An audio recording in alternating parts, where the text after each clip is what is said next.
So now that we've been back in school for a few weeks, I'm looking for ways to keep our meals simple, but still nourishing.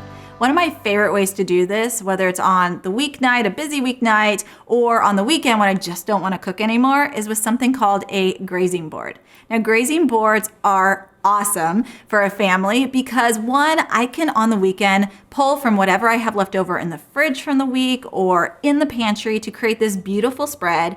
And it's something I know the whole family is gonna love because there's something for everyone on this board. Well, I've teamed up with Parmigiano-Reggiano to show you how to create an easy grazing board for this busy season of life.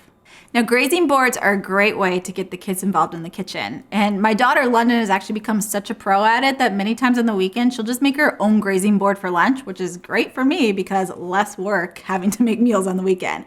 So I've asked London to come join me in the kitchen.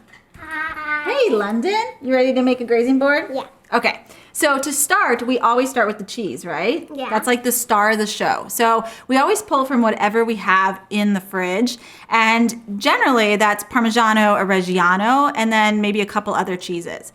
So Parmigiano-Reggiano, can you say that? Parmigiano-Reggiano. Man, you're better at that than I am. Is made in Europe in a country called Italy.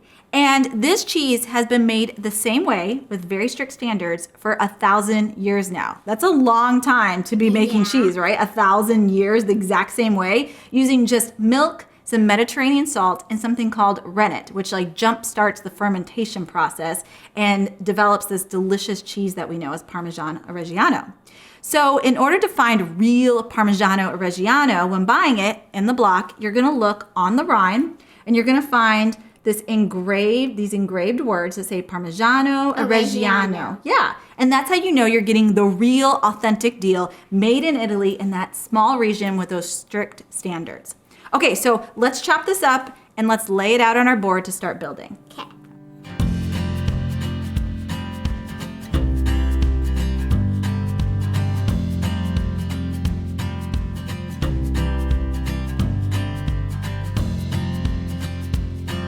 So now we're just gonna add a second cheese because I like the contrast between two different cheeses, especially with their flavors. So let's just go ahead and add some cheddar with our Parmigiano-Reggiano.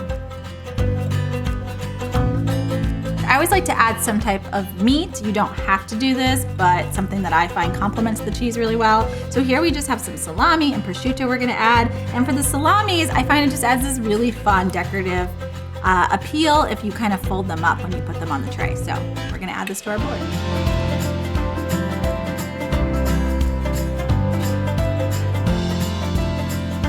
I just like to pull whatever vegetables I have in the fridge. So today we pulled out some cucumbers that London has, some carrots left over from the week, and then some mini bell peppers. And we're just gonna chop these up and arrange them on our board.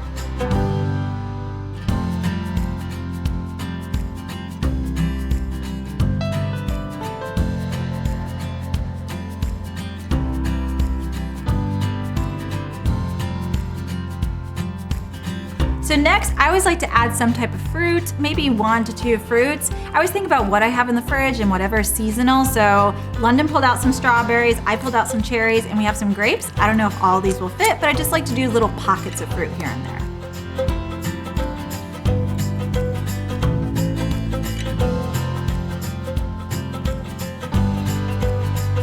Okay, so next, we just like to add something crunchy. So that could be crackers to go with the cheese. I mean, you could eat the cheese alone, some nuts from your pantry, whatever you have that will add some crunch to your board. So.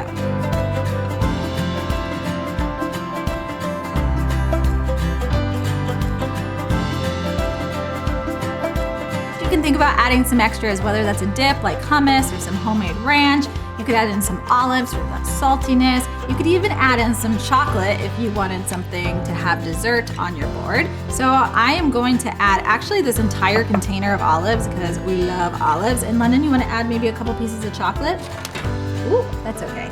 I hate olives. Sometimes you have to, oh gosh. I'll cut that out.